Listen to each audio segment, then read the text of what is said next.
I'd like to introduce you to our Cyberwarfare panel. First with the moderator, Professor Fred Morrison.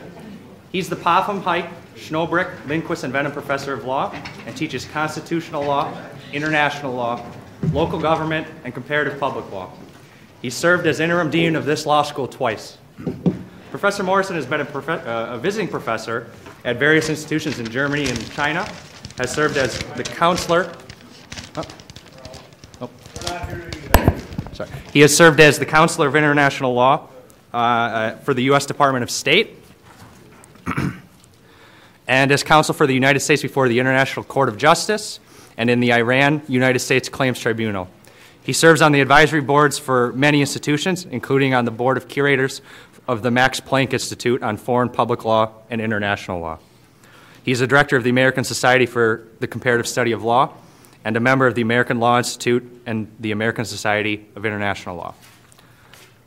Joining him today is Professor Weissbrodt. He had an emergency, but he was able to pre-record his presentation, so he'll be joining us via video screen. Professor Weissbrodt is the Regents Professor and Frederickson Byron Professor of Law at the University of Minnesota Law School. He has written 20 books and over 100 articles focusing principally on international human rights law, and he teaches international human rights law, immigration law, and torts. He received his JD from University of California, Berkeley, and he joined the law school in 1975, where he has since established the Human Rights Center and helped launch the Human Rights Library, which is a great internet resource for many human rights advocates around the world. He has also helped establish the Center for Victims of Torture, the Advocates for Human Rights, the International Human Rights Internship Program, and 2 local Amnesty International groups. Joining him today is his research assistant, Quinn Ryan, representing him in his stead is Quinn Ryan. And present with us is Alice Beauheim. Ms. Beauheim is an attorney, an expert in international security, intelligence analysis, and intra-agency cooperation. She's a former intelligence officer with the Office of the Director of National Intelligence, where she served as a political and legal analyst at the National Counterterrorism Center. A U.S. Army veteran, Ms. Beauheim was a Serbian-Croatian linguist and intelligence analyst, graduating first in her classes at both combat training and language school. During law school, Alice interned with the Office of the Prosecutor of the State Court of Bosnia-Herzegovina, where she assisted international prosecutions in building war crime cases. Alice holds a JD from the University of Virginia Law School, an MA from the University of Washington, and a BA from the University of Minnesota. She is currently associated with the University of Minnesota's Human Rights Program. And without ado, I introduce this panel. Thank you. And I believe we're going to start with Professor Weissbrodt's presentation. Good afternoon. Computers and the internet have changed the way governments, militaries, businesses, and other organs of society manage their activities. While computers can improve efficiency, they are vulnerable to cyber attack, cybercrime, and cyber espionage. Identifying what type of computer network operation has been performed is vitally important because different computer network operations may be handled in different ways. For example, identifying a computer network operation as a use of military force or armed attack may be analyzed under the United Nations Charter, while other computer misuse may be assessed as espionage or other criminal offenses, depending upon questions of scale, attribution, intent, and consequences. Today, I will set forth and analyze 3 real examples of computer network operations and how they should be characterized. When should they be considered a use of force or armed attack under the United Nations Charter? When should computer network operations be considered a criminal offense? And when should they be considered espionage? The first computer network operation that we will examine targeted Estonia. On April 27, 2007, Estonian officials moved a Soviet-era memorial celebrating unknown Russians who died fighting the Soviets. Officials moved the memorial from central Tallinn to the Tallinn Memorial Cemetery outside of town. Approximately 20% of the Estonian population had Russian ethnicity, and the memorial's transfer stirred emotions which led to rioting.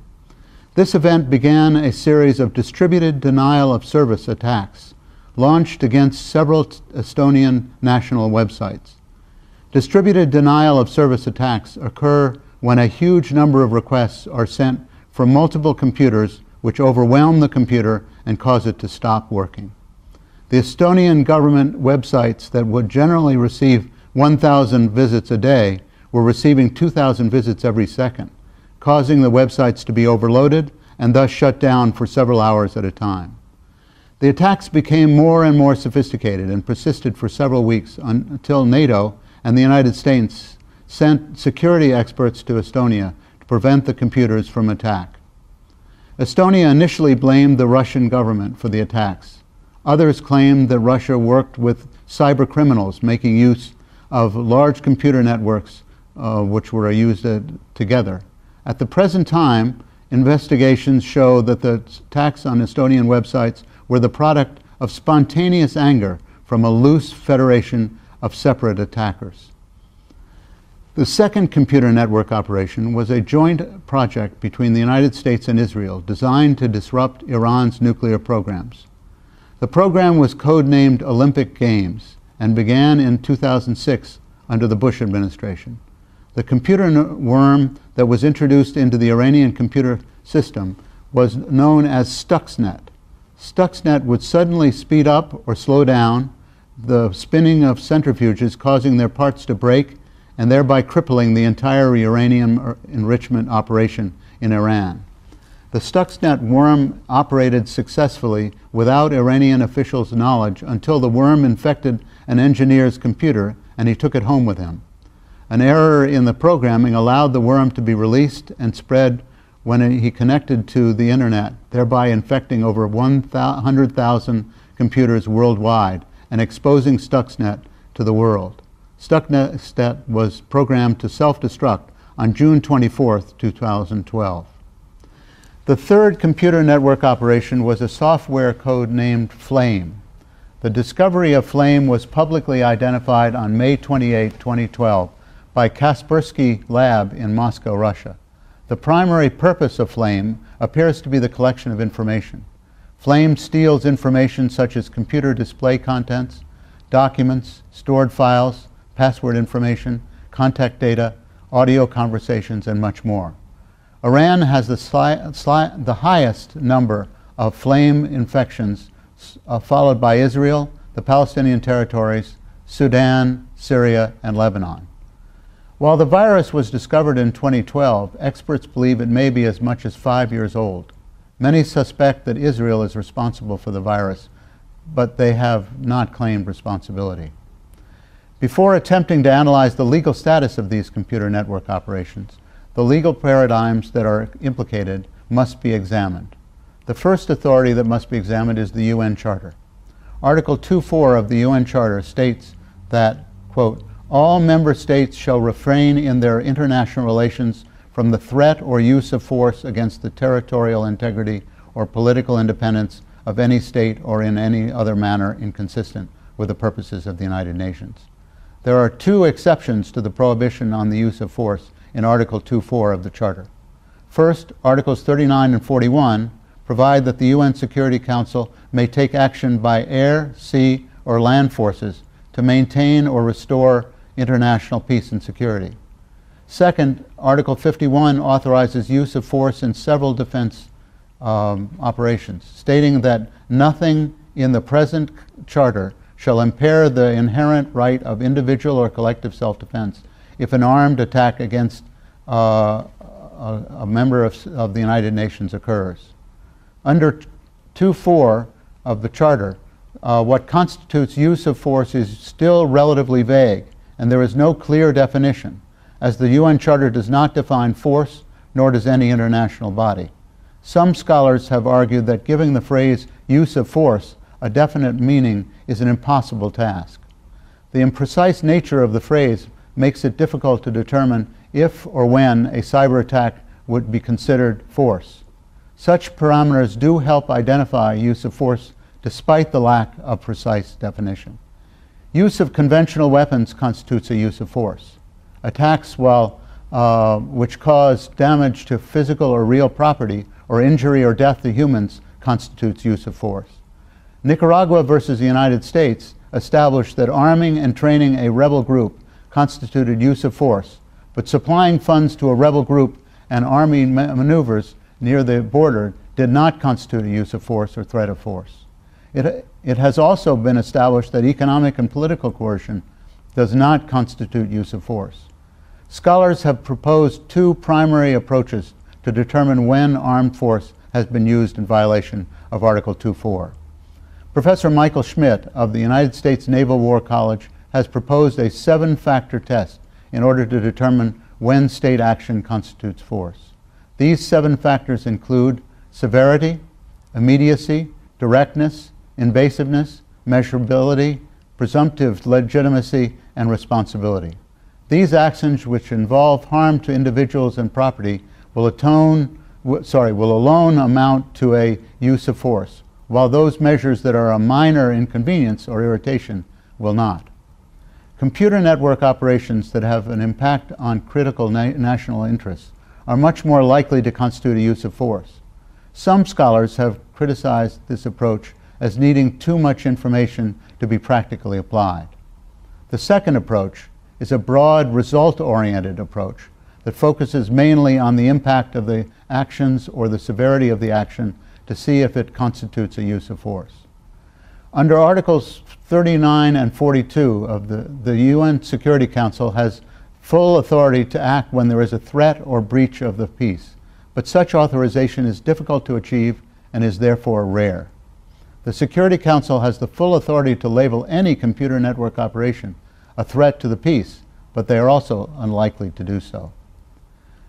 Article 51 of the UN Charter permits the use of force in self-defense against an armed attack. In order to respond in self-defense, the action must rise to a level of an armed attack, otherwise the victim nation can only respond with non-forceful actions. While several different methods have emerged to determine when an attack rises to the level of an armed attack, the consequence-based approach has emerged as the dominant method of determining when the scale and effects of an attack reach the required level of an armed attack. An attack is armed if it results in death or injury to people or destruction of property or other tangible objects. Under this approach, a cyber attack needs to rise to the level of a standard military operation. A cyber attack may be an armed attack if it destroys the target. Any response in self-defense must also meet the requirements of proportionality, necessity, and immediacy. Outside of the UN Charter, computer network operations may also be characterized as cyber crimes. Each state has its own criminal code which defines which cyber activities constitute cyber crimes. The cyber crime model that is currently used is based on national law, but the application of which nation has jurisdiction creates problems when applied to cyber crimes. For example, one of the most common jurisdictional questions deals with the location of the crime. But is the location the source of the electronic communication, or where it was originally received? What if criminal conduct in furtherance of the offense occurred in the jurisdiction, or if the offender merely accessed a computer in that state? These complexities associated with the computer network operations create difficulties when determining which state has jurisdiction over cyber crimes. Furthermore, computer network operations may be characterized as cyber espionage. Cyber espionage is defined as the intentional use of computers or digital communications activities in an effort to gain access to sensitive information about an adversary or competitor for the purposes of gaining an advantage or selling the sensitive information for monetary reward. Espionage does not generally rise to the level of use of force under the UN Charter. Espionage is used at the risk that if spies are apprehended in a foreign jurisdiction, they may be prosecuted criminally. There is relatively small likelihood of computer network operations being identified as espionage. Some scholars argue that because cyber espionage is more intrusive than traditional espionage, it should be treated as a use of force under the UN Charter. But this perspective is the minority viewpoint. These large paradigms of a legal nature may now be applied to the situation in regard to Estonia, the Stuxnet worm, and the flame virus are used to determine how each computer network operation should be categorized. Michael Schmidt determined under his 7-factor test that even though the computer operations against Estonia caused no deaths or physical injury, it affected the overall operation of Estonian society and was therefore a use of force. Schmidt determined that if the attacks could be attributed to a state, then there would be a violation of Article 2.4 of the Charter.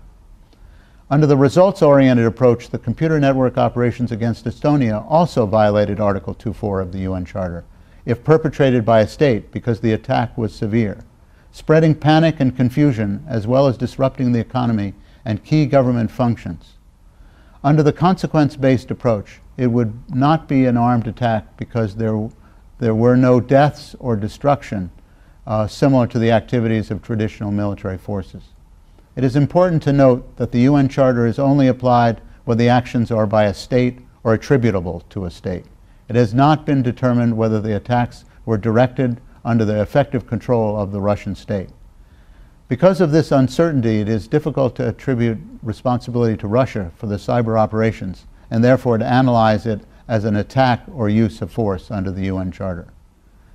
Because the attacks cannot be attributed to Russia, the individuals and groups who perpetrated the attacks could be held responsible under criminal law. At this time, one Russian Estonian, Dmitry Galushkevich, has admitted guilt for providing targets in an online chat room, and he was fined the equivalent of $1,200 by Estonia. The Stuxnet attack by the United States and Israel at a minimum constitute a use of force and may have also constituted an armed attack. Under the 7-factor Schmidt analysis, the harm was severe since it caused physical destruction to property. The breaking of the centrifuges was a direct result of the Stuxnet worm, and the nuclear facility was meant to be a secure, secret facility, making the attack invasive.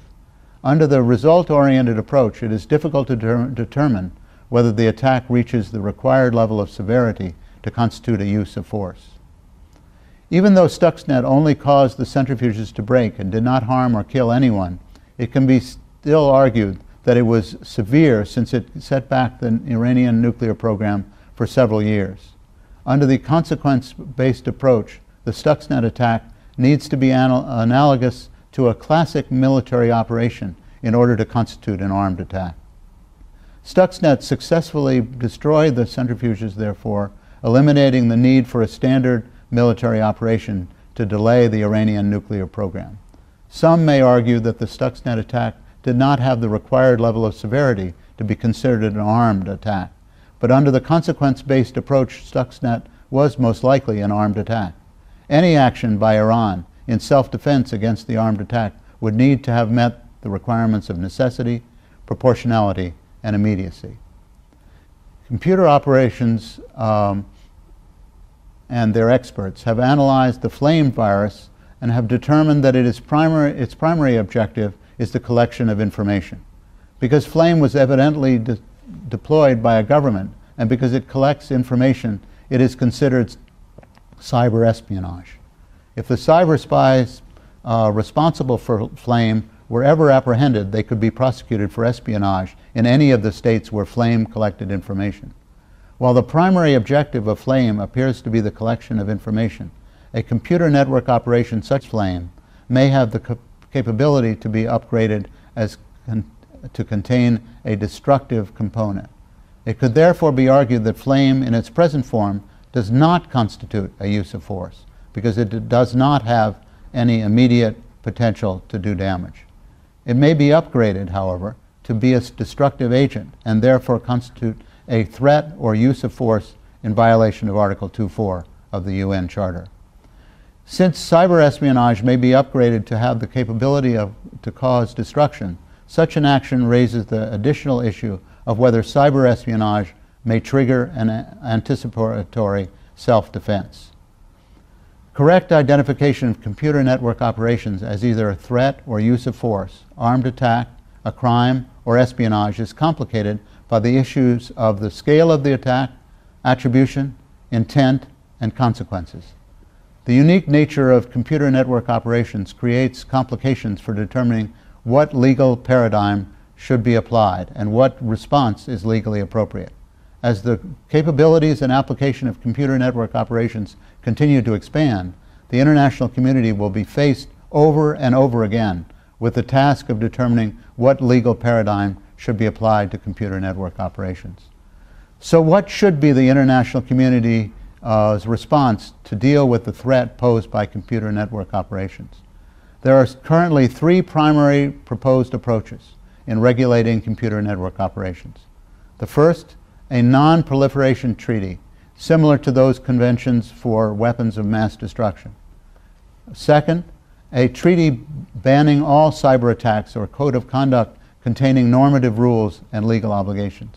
And three, development of state practice in a way that will create customary international norms, which the existing international legal system cannot address. Unfortunately, these legal approaches may be too slow to respond to rapidly changing cyber attacks and their technology. Countries need to focus on strengthening their own computer network operations so that they can mount defenses, detect problems, and develop counter-strategies when their systems have been attacked. Until a workable international legal proposal is developed, governments need to focus on technological responses to cyber attacks. Thank you. And now we'll turn to Ms. Beauheim, who will give us some more information on this topic. All right, can everyone hear me? Okay, good. Good afternoon. Thanks for coming back after lunch. I'm not sure if I should anticipate attention after lunch and a video. So you might all be sleepy, but that's okay. Your microphone. Now? Great. Let me know if it doesn't work again. I can't quite tell because I sound really loud to myself. I'd like to thank the Minnesota Journal of International Law, of course, for having this conference and also for including such a timely topic in the conference. I was really trying very hard to work on a Super Bowl joke for right here with the lights going out and cyber stuff. You know, it just isn't working. But if you could sort of understand that I'm going for that and laugh anyway, that would be great. Anyway, what I'm actually talking about in reference to timeliness, though, is that there's been a series of articles in the newspaper in the last week about how the Obama administration is trying to develop rules governing the U.S. government's use of cyber warfare, cyber attacks, cyber weapons, and also their response to that. Unfortunately, these rules are classified, so we can't talk about them. And that's really a shame because it would be really useful to have that sort of conversation. However, that doesn't mean that we don't know some things about what the administration is doing. In September, the State Department legal advisor Harold Koh gave a speech that articulated the U.S. government's position on cyber, including the assertion that the law of armed conflict applies. I'm just going to take this as a starting point and discuss not necessarily what I think of the U.S. government's position, but the applicability of the law of armed conflict to cyber warfare. So, first of all, Harold Koh talked about self-defense and how the United States would view a cyber attack in terms of the law of armed conflict. And when he talked about self-defense, he cited very dramatic examples.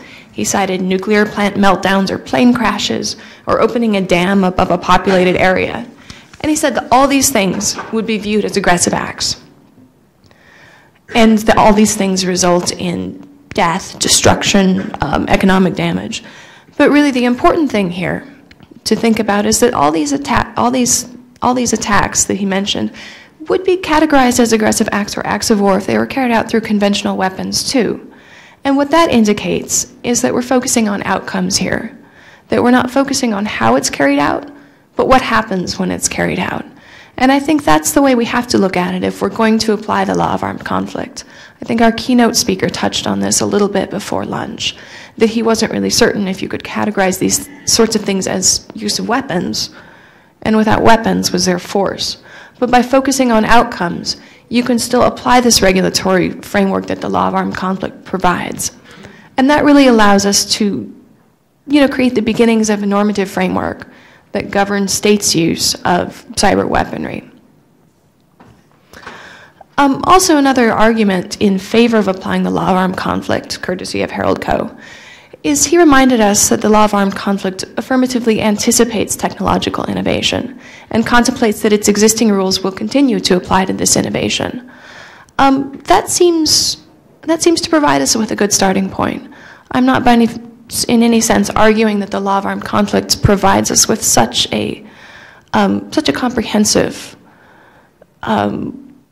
governing mechanism that it will address all of the questions posed by cyber warfare. But as a starting point, certainly it can apply.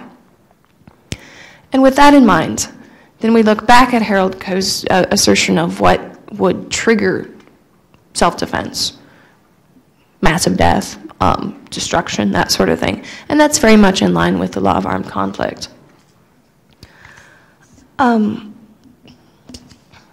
So that really, that sort of takes care of the use ad bellum rationale for applying law of armed conflict to cyber warfare. And then next we can briefly touch on how states might use cyber warfare techniques or tactics within a conflict that's already declared. Then we'll get to some of the problems with both these things after that. So, of course, if you're using a cyber weapon in the context of an existing war, it would make sense that you apply the law of armed conflict and that you focus on the same questions that you would if you were attacking anything by conventional means, that you focus on necessity, distinction, proportionality when you're determining your target and determining whether or not you can use the weapon that you want to use against that target. Now, there are some specific problems that would come up with cyber warfare, though. One of the big ones is that many targets that you might be interested in going after with a cyber weapon are dual use. They really apply to citizens as well as the military. I mean, of course, military targets are easy. Yeah, if you're at war, you can certainly do something with computers that keeps the other side's planes from getting off the ground. That's a very easy one. But if you're talking about power grids or water or any sort of utility, you do have to remember that that affects a wide range of users. And presumably, if you're going to conduct a cyber attack against the power grid in a town where there is a military base, you would probably run into some problems because of the sheer number of civilians that you would affect as well. That said, I mean, that's a question of proportionality that arises just as much under conventional weapons. One of the bigger problems, though, that I think David Weissbrodt touched upon briefly in his presentation is the question of attribution. And if you're attacked via cyber, who's doing the attacking? Now, in a conventional conflict, this is pretty easy most of the time. Military forces are presumed to be under the government's control. And although there have been some instances in which there's been a little bit of confusion over who's doing the attacking, generally we're pretty sure. At Pearl Harbor, we knew it was the Japanese. So when the US was contemplating a response to that, we knew who to respond to. That said, with cyber, there are some very important issues of attribution that raise questions about who should we be responding to. Some examples of what sort of problems there are that, for example, if a series of computers are attacking one computer, one piece of infrastructure, whatever, is the perpetrator the attacking machine that's most directly connected to the target? That one might not even be under the control of its owner. So, for example, if a hacker, takes control over the computers of all of us on the panel and then does something with it, are we responsible for what our computers do or not? The next question about attribution. Is it the machine that initiated the operation, that launched the operation? In the case of a virus that spreads to many computers, is it the first computer? Or is it everyone's computer? That also sort of harkens back to the keynote speaker's example of a virus and who's spreading the virus and how it's going from person to person before ultimately infecting a military target. Finally, in terms of geography, Is it the nation state that in which the computer that launched the operation is? Is it the individual sitting at that computer? Is it the country that's is it the country of which the operator of the computer is a citizen? All these questions really aren't answered right now and can't be answered under the law of armed conflict, which brings us to one of the main problems in using the law of armed conflict to deal with cyber attacks. And that is the question of non-state actors. You know, we're beginning to see this problem more and more in the last decade or so in other contexts, of course, with, with terrorism and that sort of thing. But I think in cyber conflict, it's particularly a problem. Sorry, I've got too many pieces of paper here. So, for example, in the Estonian example that David was talking about, is it, how should a country respond to an attack that is carried out by one person, two people, a couple people certainly, but not a country? Now, of course, if they are a proxy of that country, if Russia actually gave instructions to the people attacking Estonia and said, do this on behalf of Russia, that's easy. Then then the attacks can be attributed to Russia. And you're back in sort of a comfortable place as far as applying the law of armed conflict goes. But if it's just a person or a group like Anonymous, then that really changes the question a lot, because you can't really apply the law of armed conflict to that sort of thing. And of course there'd be other associated problems with that as well, particularly if the people doing the cyber attack happen to be in a country that we're quite friendly with. So those are a couple of the problems, and I think David also talked some about possible solutions to problems. He mentioned first the idea of a cyber non-proliferation treaty or a ban, and I agree with his assessment that it's really not feasible. The proliferation of offensive cyber technology among non-state actors, of course, is a problem.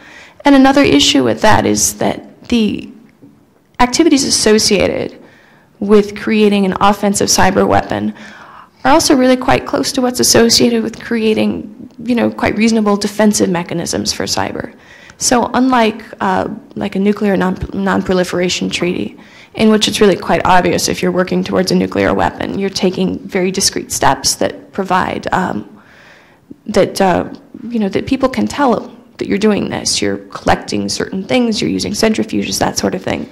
There's really no way to tell if a country's developing a cyber weapon or not. But it's difficult to distinguish between a nation's legitimate cyber activities and then the notion of creating an offensive weapon.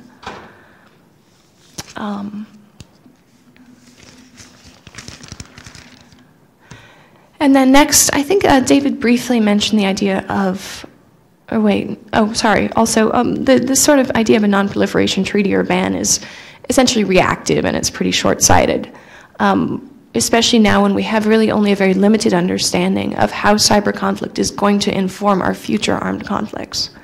I'd liken the idea of a cyber ban or cyber non-proliferation to efforts after, say, the First World War to ban aerial bombing. That clearly didn't work out so well. Even the nuclear non-proliferation example shouldn't leave us feeling particularly heartened. If you look at Iran, for example, non-proliferation treaties haven't exactly made Iran less likely to pursue a nuclear weapon. It hasn't taken the luster off the idea of having a nuclear weapon. So I don't think that simply saying, no, you really shouldn't do this, is going to provide effective deterrence to countries seeking offensive cyber capabilities. I think David also briefly mentioned the idea of creating a cyber tribunal by which you could try cyber criminals or people like the perpetrators in the Estonian attack. I think this would also be really difficult. In some respects, I appreciate a tribunal's ability to create a body of law, and I think that's quite worthwhile. However, I think state cooperation might be quite difficult, so much so that it could even cripple the notion of a tribunal. Other international criminal tribunals, like the war crimes tribunals for Yugoslavia or Rwanda, they've been successful. largely because they've been indicting people that no one is going to kick up a big fuss about. They've been indicting people from failed states who have obviously done stuff that's really, really bad. And by and large, these people lack state protection. But if you have a Russian hacker or a Chinese hacker who's done, even state-sponsored or not, who's done significant damage to a third country, just try telling Russia or China that it should give this person up. I don't think it's going to happen. So in that respect, we're sort of left without many good options in terms of sort of legislating this before it can happen. And I think the thing to remember then is that these issues can't all be solved by an application of the law of armed conflict. I think it provides a valuable starting point. I think it provides governments a way to gauge the results and likely legality of their actions and to try to keep their actions within a agreed upon humane framework for war. I know that some people might disagree with the notion that the law of armed conflict provides a humane framework, but better to act within the law of armed conflict for civilians, for soldiers also, than to go without it. So if the law of armed conflict can't solve all the issues associated with cyber warfare, really what can? I think we'll have a continuing dialogue. Certainly state practice will eventually settle some of these issues, raise some new issues that certainly we don't know about right now. I know that this answer of wait and see is pretty unsatisfying, but I really don't think that we know enough right now about the potential applications of cyber weapons, cyber warfare, to be able to adequately address the problems that we'll see 10 years from now or 20 years from now as the technology really moves far beyond what we have now. Also, however, I think that to be effective, any treaty or any international mechanism governing cyber warfare would have to be fairly broad and not very specific. Certainly now, if we were going to talk about how to govern technology that will happen 10 years from now, we don't even know what it is. Try talking in 1995 about regulations for governing the use of personal computers. What we had in 1995 is quite different. I'm pretty sure we all have a personal computer in our pocket right now, on our person. And I don't think that that could have been foreseen at that time. So to institute an international process where people sit around and have endless meetings and talk for a very long time about what they think technology will do or what technology will be in the future, and to try to create a specific set of rules that hinges on technological applications, I don't think that that's something that's likely to work.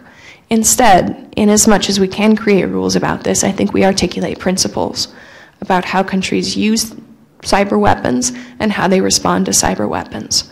I think that declarations or statements like that Harold Koh made about the US's view of cyber warfare are actually very important, in as much as they allow other countries to gauge what their action should be. If Iran knows if Iran believes it can reasonably predict what the US response would be to a certain sort of cyber attack, that certainly informs its choices, and that's a valuable thing. However, we can't quite solve it now, but welcome questions.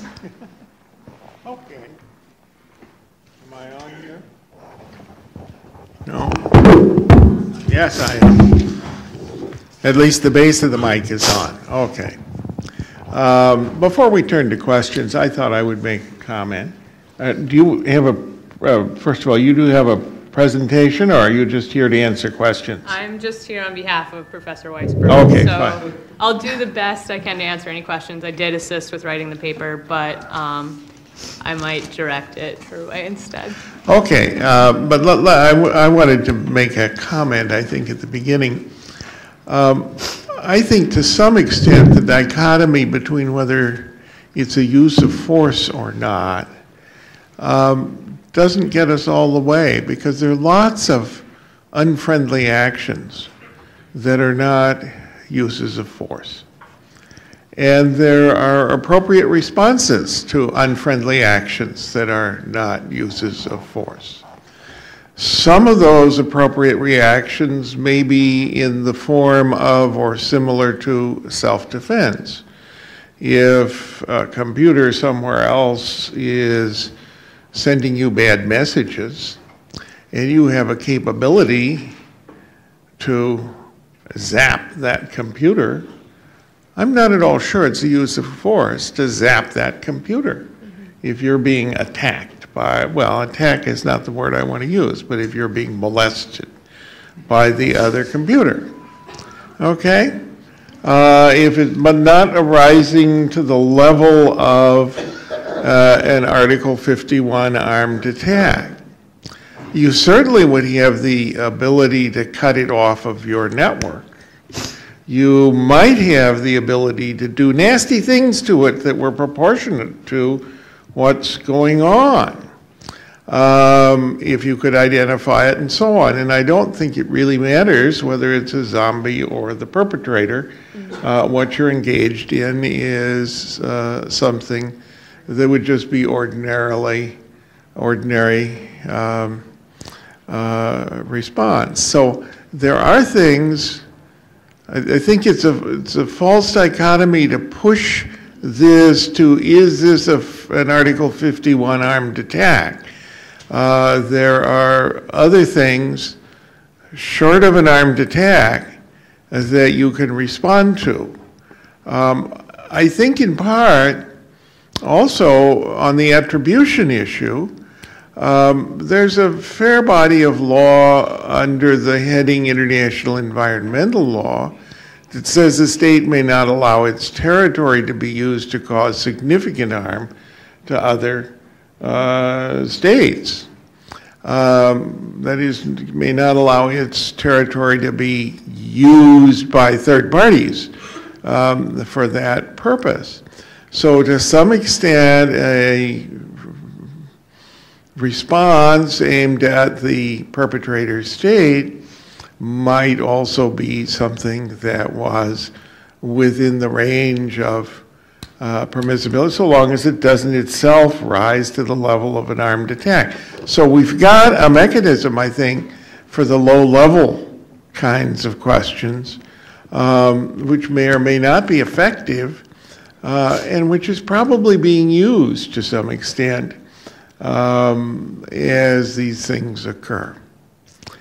Okay, let's, I want to open, what? I can respond to that. Oh, you want to respond to that? Sure, one. I'll respond to that. I think that the first point about having something to respond to low-level attacks is interesting, and I think it touches on what the keynote talked about a little bit, in as much as there's criminal law, and then there's the law of armed conflict, and this is really something in between that, I think, or it's not really governed by either regime, because if you're talking about response, then I think you're moving out of the criminal law area to a certain extent. If you're going to zap a computer back and disable it, does that, I'm not really sure what that does on a legal basis, because there's no self-defense in that, or maybe, well, I guess there could be. But it requires some adaptation of existing legal principles in order to contemplate that, I think. The notion of the state, using this sort of environmental model of not keep a state being responsible for not allowing people in its territory to commit, to harm other states is interesting too. And I think that could deal with a lot of lower level cyber attacks, provided that, of course, that state governments are responsible. And if they're responsible actors, and they find out that someone in their territory is conducting cyber attacks against a third state, then they go and they arrest them or whatever, then that's a problem solved. If they're unwilling or unable to do that, though, then we get into it's a different question, though. I'm still not arguing, of course, that means it necessarily justifies an armed response against the state. Absolutely not. But there is some question about internationally, what can we do to, encourage prosecution of people who are conducting low-level cyber attacks, and what recourses do we have if the state that they're physically located in is unwilling or unable to do that?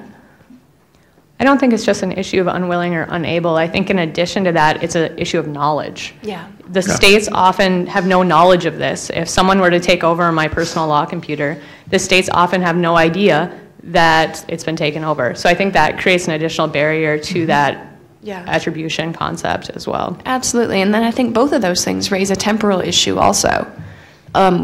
You know, your computer gets hacked, something happens, you don't find out till later, or else the, you know, the process of piecing together the trail of clues left to determine the ultimate attribution could take quite some time.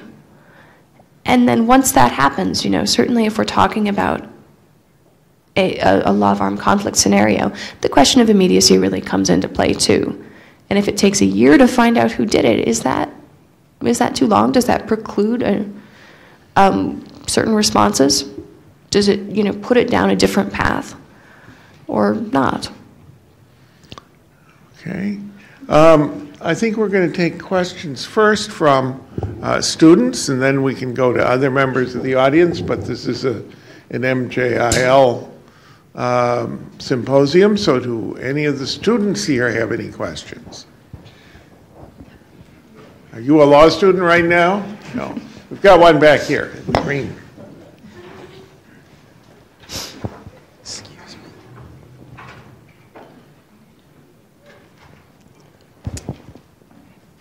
Yeah, I was just wondering, in this realm where we seem to be taking existing norms and trying to redefine them to fit this changing situation, if there's a movement towards defining computer networks as infrastructure and then approaching them under that sort of paradigm, and then also if there emerges, or it seems like there might be room here for the paradigm of response to emerge that states would prefer to prosecute rather than respond in type, and how that would affect the original determination of whether these are attacks or simply crimes. Let me, I don't know, do either of you want to start with that, and then I have a comment on it as well.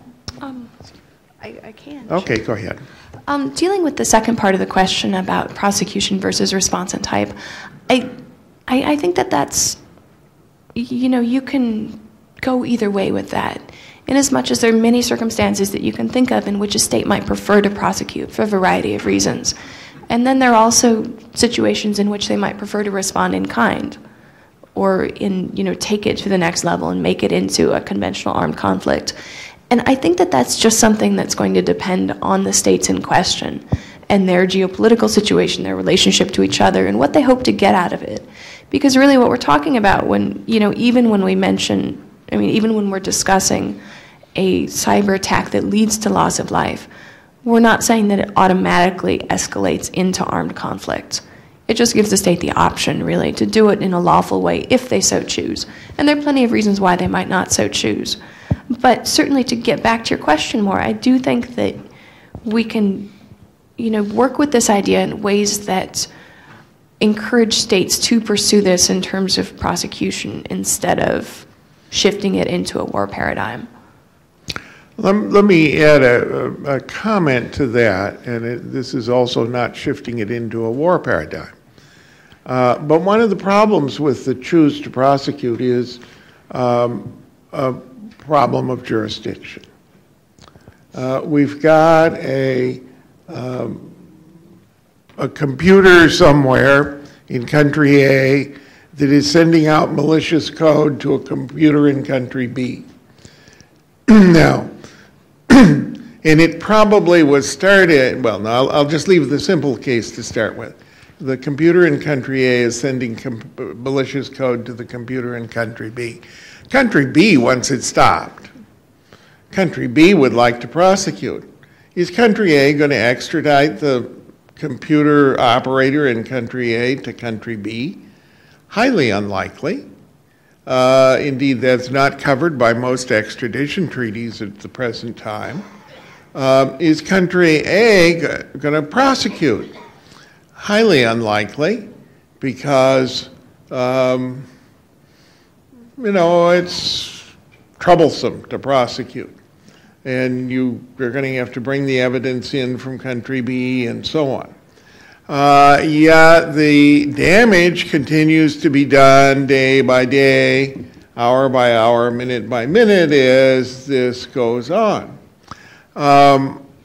As a result, prosecution is quite frequently not a viable option. you may have to do other things. Breaking off internet connections with the country in question if it's perceived as a long-standing thing. Nothing wrong with that. That's not an armed attack. We're just going to have a denial of any kind of connection to Iran. Maybe it'll work, maybe it won't, but it'll certainly be a big burden. Those are the kinds of questions that have to be dealt with. In order to go to a prosecute model, you're going to have some treaties that call for mandatory extradition and other things like that that are going to be very difficult to get ratified. Other students first. Well, Mr. Bourne is my former student, so I'll go to him next. Thanks, Dean. I guess my question is, Michael Leiter used to be director of National Counterterrorism Center, and one of his talking points was that we've entered a paradigm of micro actors with macro impact in the realm of counterterrorism, and that the terrorist threat is emerging. Post 9/11, we all looked at Al-Qaeda, but of course there are terrorist threats that are homegrown. There are lone wolf actors. There are small conspiracies, and all of which gets addressed through the National Counterterrorism Center. And I guess in terms of, you talked about broad principles for the next paradigm on cyber. My question is for all three of you, really. If you think that it would require a cyber Pearl Harbor event or a massive humanitarian crisis somewhere in the civilized world as a result of a cyber attack, in order to spur the kind of reform needed to create that framework, even within U.S. law. You needed 9/11 to generate ODNI and NCTC. World War II was needed to create the National Security Act of 1947 and the CIA. Would it require that type of impetus, or is there sufficient will within the government, private sector, and needed actors to implement new principles?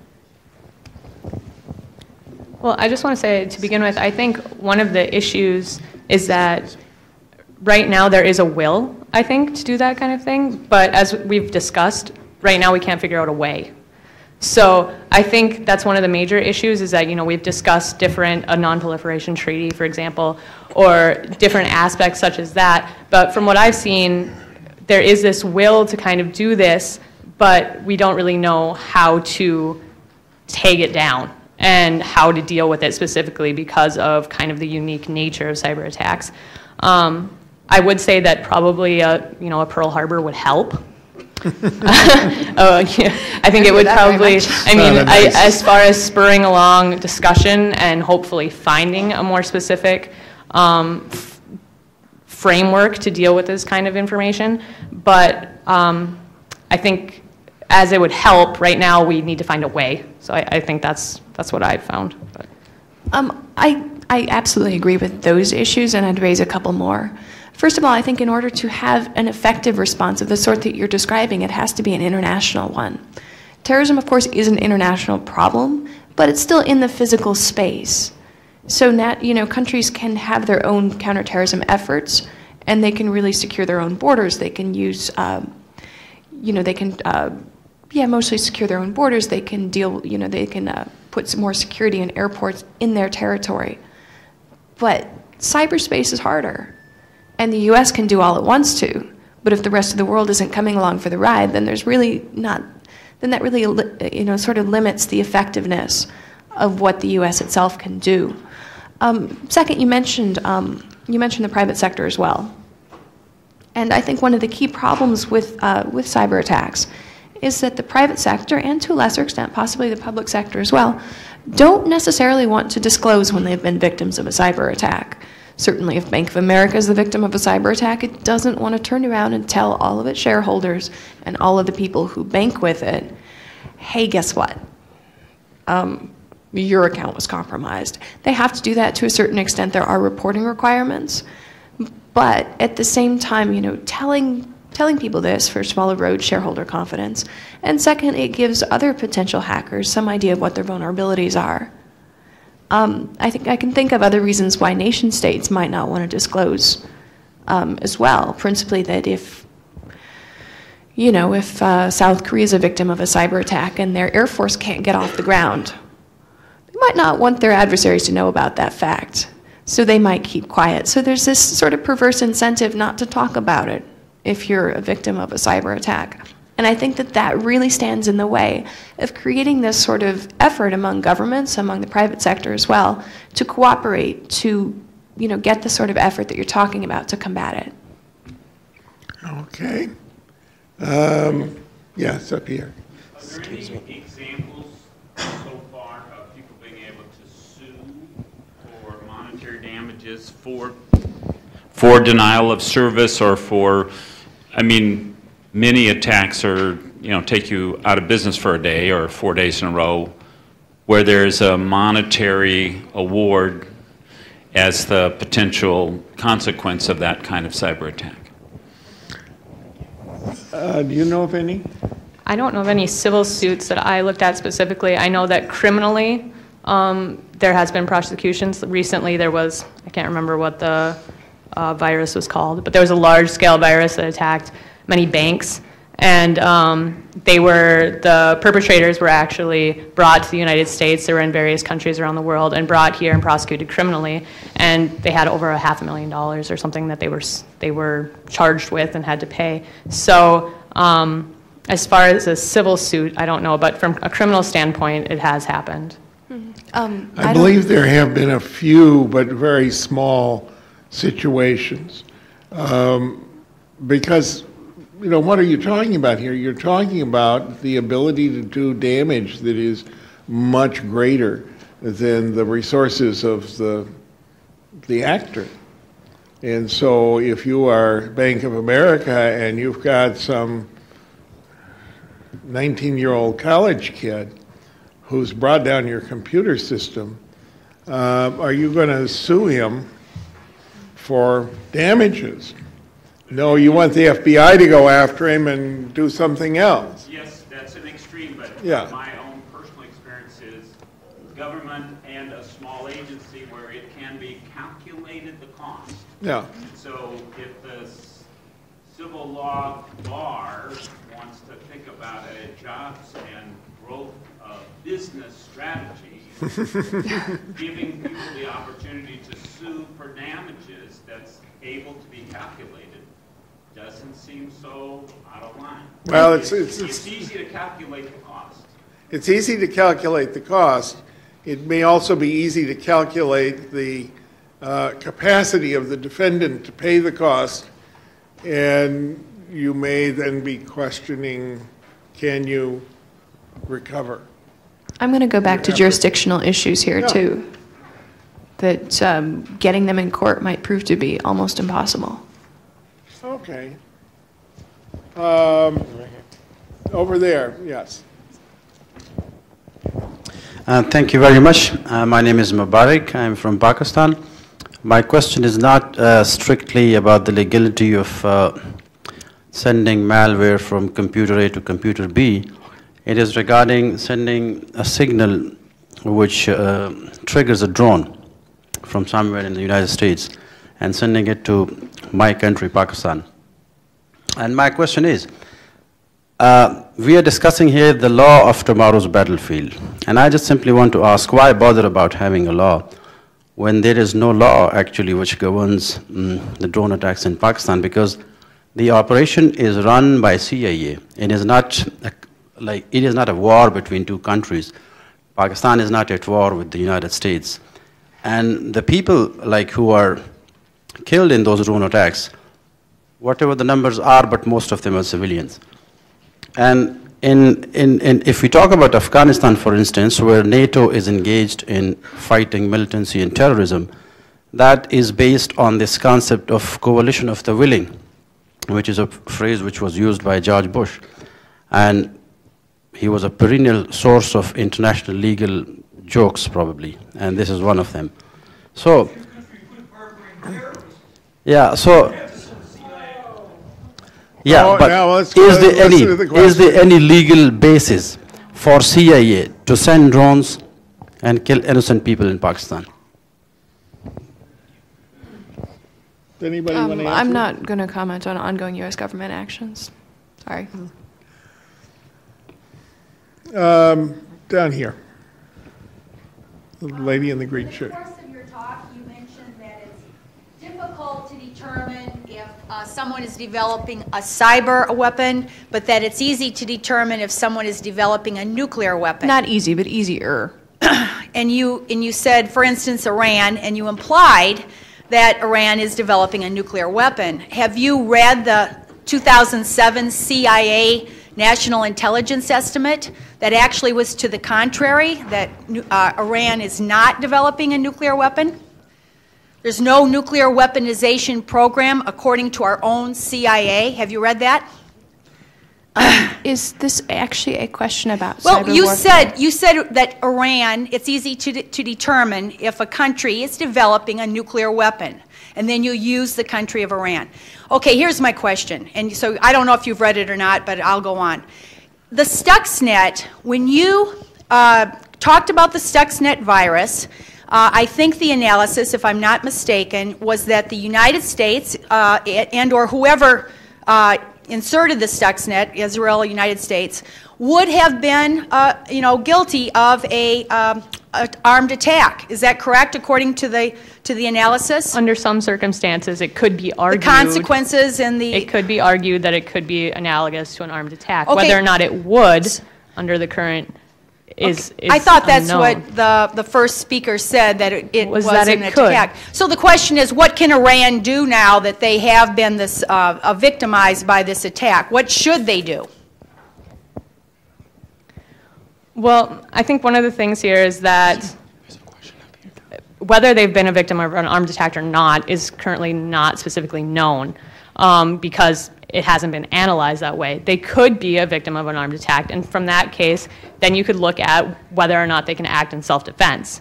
Now, from that standpoint, under the UN Charter, whether or not they could. So you'd have to go through that analysis and determine whether they could respond in that way. There was no response in this case. So whether, and it's been too long now to respond. So I would say that this circumstance hasn't been dealt with yet. And so whether we can apply the UN Charter and acting in self-defense is unknown because there hasn't been any state action in this area. Okay, we've got a question back here in the back. I know that this symposium is dealing a lot with the law of armed conflict, and that with the law of armed conflict, there's a lot of interplay with international human rights law and international humanitarian law, and a lot of other aspects of public international law. And that one of the things that you had said was that there's no real way or definitive way to deal with cyber warfare, possibly through law of international armed conflict. Do you see possibly other ways, other avenues under public international law to deal with some of these issues? I think it's going to first and foremost hinge on state practice, and how countries start doing things will inform the next steps that they take. I don't know what those will be yet, but we'll see.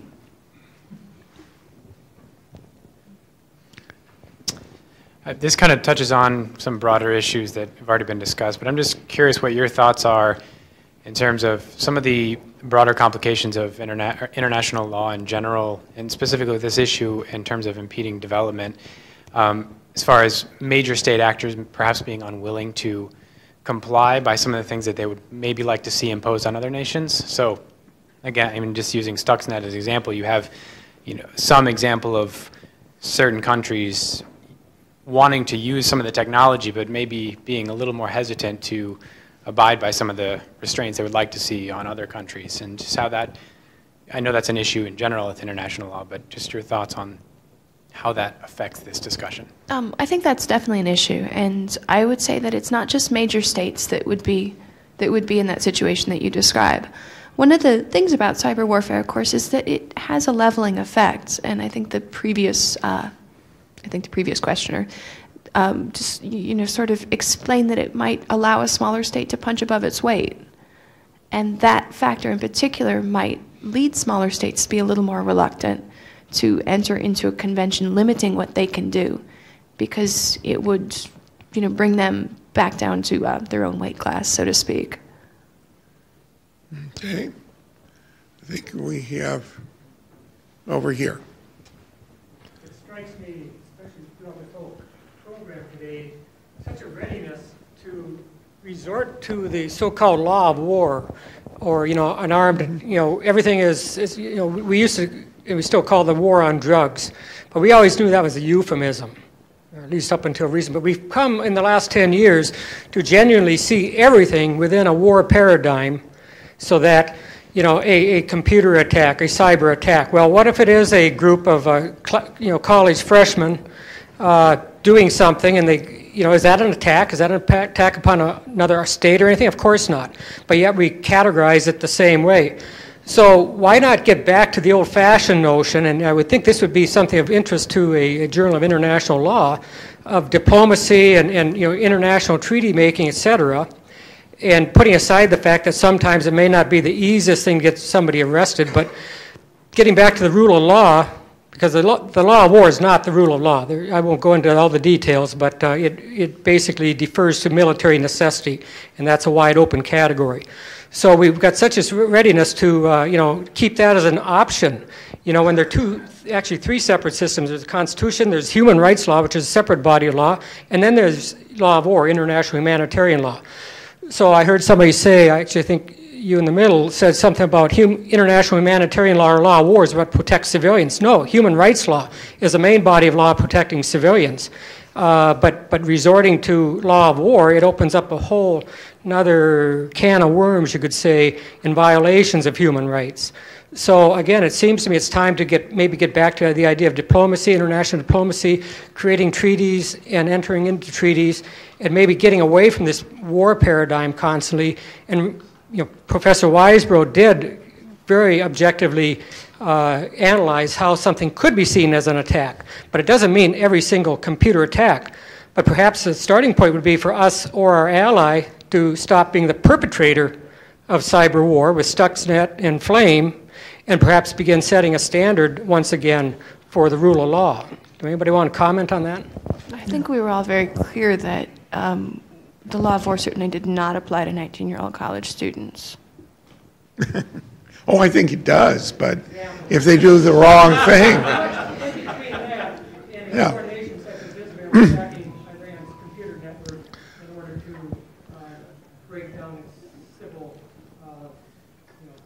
Well, I think you're making somewhat the same point I was trying to make, which is that we don't want to characterize these things as armed attacks. Many of them are small things, but small things are not zero things. There ought to be some kind of appropriate response to the small thing. That's a different question, and that's trying to get into the issue of what are unfriendly acts and what are the appropriate responses to unfriendly acts that are not war responses, they are lower responses. Part of the answer has been, international judicial cooperation. That works in some cases. It doesn't work in other cases. It may be self-help. Disable that computer. It may be some other kinds of things that are along a far less aggressive line than, sending the airplanes over to bomb the place. So that's I guess that would be my response to that. I think we've reached the end of our time. Go back to you.